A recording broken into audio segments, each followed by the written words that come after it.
Hi everyone, welcome to this educational vlog. My name is Sir Rock Ignacio Rosales, aka Rocky. And if this is your first time here, just click subscribe and hit the notification bell for more updates. Should get till you've understood, until you feel it like it's up again, feel it sunlight on your skin, keep your heartbeat beating, go on, breathing.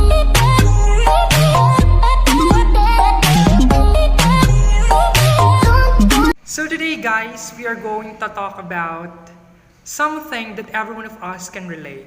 This has something to do with you speaking in front of a larger amount of people, speaking in large number of crowd, to the extent that your knees are trembling, your hands are sweating, and you really can't manage the nerves well.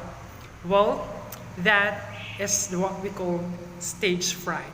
And the best way to conquer this stage fright is, in order for us to fully master this, is to have an understanding of public speaking. And part of public speaking is the understanding of the communication process. So communication is a vital element of speaking in front of the public. So this would be the first part of our learning module in a BPA 3. So what are we waiting for? Let's start the discussion. And I hope you're going to acquire something from this video.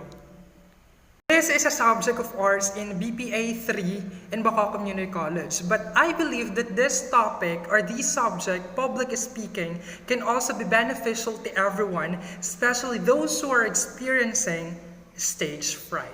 Yes, stage fright is the moment when you step in front of a larger amount of audience or a crowd, you began trembling, having trembling knees, or sweating hands, and you don't know which words are you going to utter first. So those are the problems that stage fright brings to a person. So that would be resolved through the subject public speaking, and anyone can really learn from this. Let's begin with the communication. So we know very well that communication is a vital element of public speaking, having public speaking as our subject in the BPA 3. So communication should be defined first in order for you to understand its process, its nature, and its categories. So what are we waiting for? Let's begin, and I hope we are going to learn something from this video. Keep watching.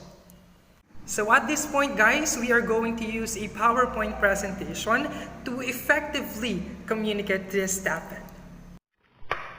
So hello guys, today we are going to talk about public speaking. So as mentioned, I'm going to use this PowerPoint presentation. So background check muna tayo guys. So what are my experiences that are related to public speaking? So I have here some of my journeys and experiences that I really wanted to share you guys. So I have this recognition of being champion, first place, and another first place in Dagliang Palumpati and PowerPoint presentation challenge. So there, though I was not the one who made the PowerPoint presentation, I was the one who delivered and discussed this in front of the judges and the students. So basically my communication skills are being utilized. And I also experienced how many debate tournament in the Oriental Mindoro Mahalta Cup. We are the semi-finalists way back then. I also engaged in the speech and stage arts extemporaneous speech competition guys in MINSCA. So another extemporaneous speech, first place in the English Society. So it's an organization. And I also have this another first place in the Intercampus Culture and the Arts Festival. So basically, I competed twice in this intercampus. When we say intercampus, the three campuses of MINSCAT, Bungabong, Victoria, and Calapan. So there, I won it in year 2017 and year 2018.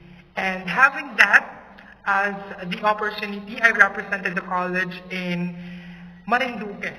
So year 2017, I competed in Marinduque in the Strasuk and won first place. And having won first place, I competed in the national level over the Philippines and won fifth place, guys. And on the next year, 2018, I competed again in Strasuk and won just second place.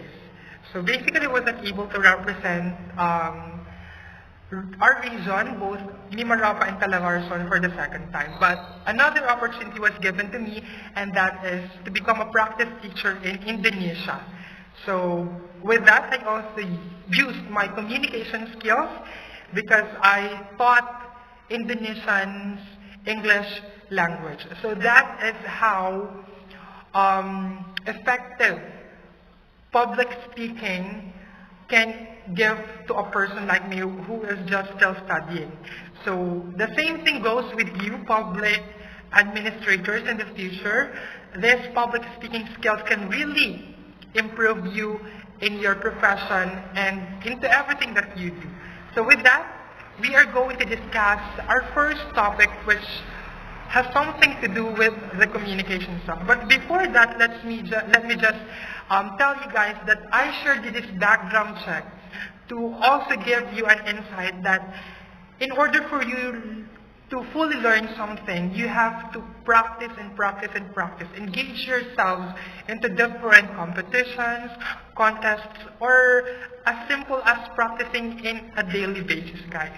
Because in a daily basis, you are going to master speaking. And the moment you face a larger amount of people, oh, I've done this well, and I can do this right now. So it's a matter of practice, not to make you perfect, but to make you expert. So there we have it, guys. Today we're going to discuss about communication. So what are definition, process, theories, and categories of communication? So why is it important for us to learn communication first in order to be effective public speakers? So basically, I preferred including this communication, basic foundation about communication, because we know very well that public speaking is a communication process as well. So with that, it's very vital foundation, I believe, for you to integrate the moment you speak in front of the public. So when we say communication, it is the process. Again, it's a process, a continuous process of sending and receiving messages through verbal or non-verbal means, including speech or oral communication, writing, and graphical representation such as infographics, maps and graphs, or charts and signs, signals and behavior. More simply, communication is said to be the creation and exchange of meaning. I cannot emphasize this any longer because it's already been said there that it's a process of both sending and receiving messages. So there are more likely two parties involved here, the person who sends and the person who receives the message.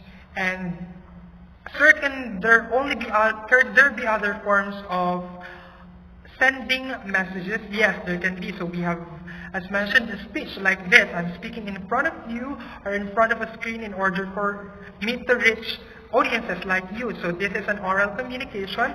It can also be written. Let's say, for example, writing letters, writing memoirs, and transfer it into someone or transmit it to someone. And it can also be in form of graphical representation such as infographics, maps, and charts. So for example, a map itself can communicate something. An infographic can inform you through graphical representations. So those are other forms. We also have signs and symbols and behavior. So take note of this. We also have signs. So for example, the traffic signs. Do they use verbal communication with that? No. It uses just a simple graphical representation, but it communicated you something. The same goes with signals and behavior. So basically, communication is the creation, again, the creation and exchange of meaning. So this can be further elaborated as we go on in our discussion. So this is the process of communication. So we begin with whom? The sender. the sender is going to encode. Encode what?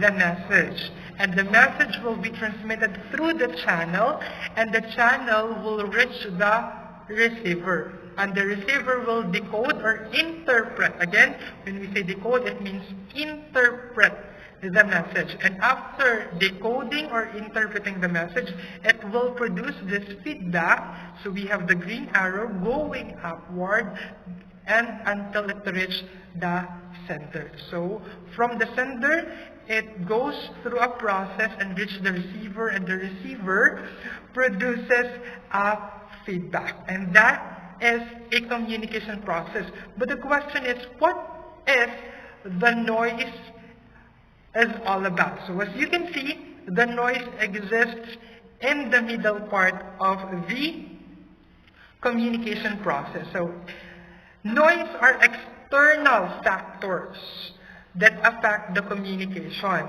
Like, let's say for example, when the sender is encoding his or her message and it transmits a channel, there comes noise. Let's say for example, in a classroom, I as the teacher and you as the students, and there are noisy students around, for example, or noisy background caused by, let's say, for example, vehicular devices that exerts or produces noise. And with that, it affects the communication process. It affects the receiver from understanding the message clearly. So we must take this into consideration. So we must remove the existence of noise or stay away from the existence of noise. So this is the process that we can follow, that we follow actually without us knowing. So next part, we have the theories of communication. So, sir, how did communication start? So what are the theories on how communication started? So these are only some of the basics, most basic theories of communication. So the first one, we have the Bow Wow theory. Next, the Poo-Poo theory. Second, or the third one, the Ding Dong theory. Fourth, the Yuheho theory. And the fifth, the Tata theory. And the sixth, Tararabumbihan. So now guys, let's quickly discuss the theories of communication. So the first one is the Bow Wow theory. Okay, so at this point I'll be using this pen. So the Bow Wow theory, this one. So it has the idea that the speech arises from people imitating the sounds that things make. So anything that the things make or produce, any sounds they produce, those are under the Bow Wow theory. So the next one is the Poo-Poo theory. So the Poo-Poo theory, on the other hand, it comes from the automatic vocal responses, examples to pain, fear, surprise, or other emotions such as love, a shriek, a gust. But plenty of animals make this kind of sounds too, and they didn't end up with a language. So if you have strong emotions like pain, let's say, ouch. So that is under the Poo-Poo theory. The next one is the Ding Dong theory. The Ding Dong theory arose from the idea that the speech reflects some mystical resonance or harmony connected with things in the world. So unclear how one would investigate this, humans imitated the sound emanating from those things that they themselves produce. For example, the sound of a train. Toot, toot, toot. Let's say, for example, like that. A clock. Tick, tock, tick, tock. A horn. Honk. A gun. Bang. An explosive device. A mythical object. Form part of the English vocabulary. So, the sound of the things in this world. So it's almost similar with the Bow Wow theory. So the next one is the Yuheho theory. So it has the idea that this one, the Yuheho theory. Speech started with rhythmic chants. Okay, rhythmic chants. So we have chants. And grunts, people used to coordinate their physical actions when they work together. So let's say, for example, when a martial arts expert performs a karate move, he says, hey, hey, hey. So that is Yoheho theory. Next one, we have the Tata theory. This Tata theory, it has the idea that speech came from the use of tongue and mouth gestures to mimic manual gestures. For example, saying tata, tata is like waving goodbye with your tongue. So imagine your tongue speaking the word tata, it's like waving goodbye. So, but most of the things we talk about do not have characteristic gestures associated with them, much less gestures you can imitate with the tongue and mouth. So, tata, tongue, and mouth. So we have TM or tongue and mouth. Next we have number 6, tararabum di ay. So according to this theory, ritual. So we have here ritual. For us to easily remember. So rituals of primitive men were responsible for the birth of languages. So we have rituals were an indispensable part of their lives. So during these rituals, there were dancing, singing, or chanting and shouting. So the words that came out from their mouths as they chanted and shouted later became expression in their respective languages. So those are the theories where communication is started. So at this point, everyone, we are going to talk about categories. Again, categories of communication. So there are wide ranges of ways in which we communicate, and more than one may be occurring at a given time. So the different categories of communication include the first one, which is the spoken or verbal communication. So this includes the regular face-to-face, telephone, radio or television, and other media. So let's say, for example, when you are talking to someone through phone or through in-person speaking, so that is under spoken or verbal communication. So next one, we have non-verbal communication. So this covers body language, gestures, how we dress or act, how we stand, and even our scent. So there are many subtle ways that we communicate, perhaps even unintentionally with others. So for example, the tone of voice can give clues to mood or emotional state, while hand signals or gestures can add to a spoken message. So nonverbal communication are more likely being unobserved, but these are done without you knowing, because it involves as simple as your gestures, your tone of your voice. As for example, when you are angry, your voice tends to be loud and on a higher pitch. But when you're sad, it's the other way around. So that is nonverbal communication. Next, we have written communication. So this includes what?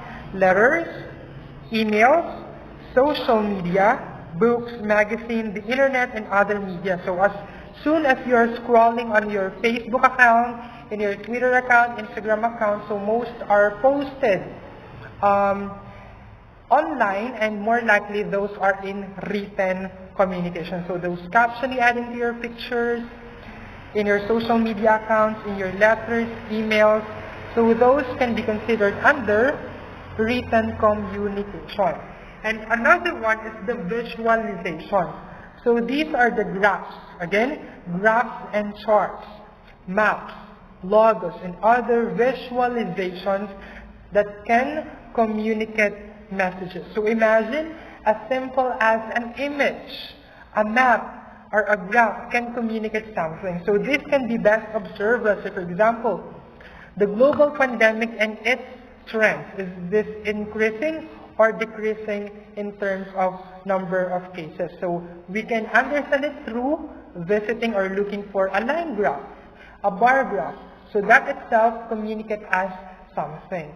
So that graph that I'm pertaining to is under visualization as a category of communication. Again, let us review the spoken, anything that involves face-to-face, telephone, or you talking to someone, that is spoken or verbal communication. Non-verbal communication through the use of gestures, the tone of your voice, that is non-verbal. Written communication, if it is written in form, so for example, letters, emails, or your social media captions, and all the likes. Visualizations, if it involves visuals, again, from the word itself, visuals, images, maps, logos, and etc. So those are under categories of communication.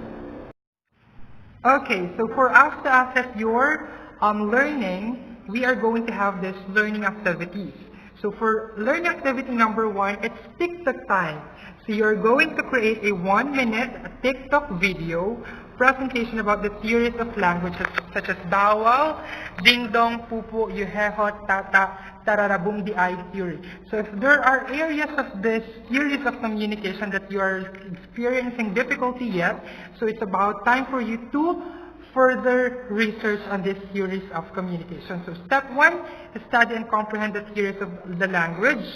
Step 2, write a script on how you are going to creatively present the theories of language. So what does it mean? It can come through a talk show, it can be through an interview, so anything that involves your creativity. So start with making a simple script or a skit. Step 3, record yourself using TikTok application. And step 4, edit and post your simple video about the topic that will enhance both your skills in technology and speaking. So if you're having trouble, what if, sir, we don't have TikTok application? So we have an alternative. If you cannot make use of TikTok, you can utilize any other video editor. So we have Power Director, KineMaster, Viva Video, and many others. So you have the chance to explore on this activity, guys. So I included this activity because we know very well that our topic, or our subject is public speaking. The reason why your speaking skills, so that's part of the show. Speaking skills must be enhanced. So learning activity number 2. So this has something to do with comics strip drawing. So using again your creativity in drawing and skills in arts, create a comic strip drawing that follows the pattern of communication process. So the communication process is the sender to the receiver giving the feedback. So alternative, if you cannot manage to draw, you can make use of pictures and letters in used magazines, obsolete books, and the likes. And for the third activity, guys, this is interesting. This is collage making. Create a collage by gathering examples of different categories of communications. Remember, the verbal, non-verbal, written, and visualization. So alternative again, you can make use of pictures in the magazine, books, or you can capture your own photographs that manifest such category of communication. Provide caption for your collage of pictures. Guys, so those are the 3 activities that we have for today. So I hope you're going to enjoy learning public speaking. Thank you!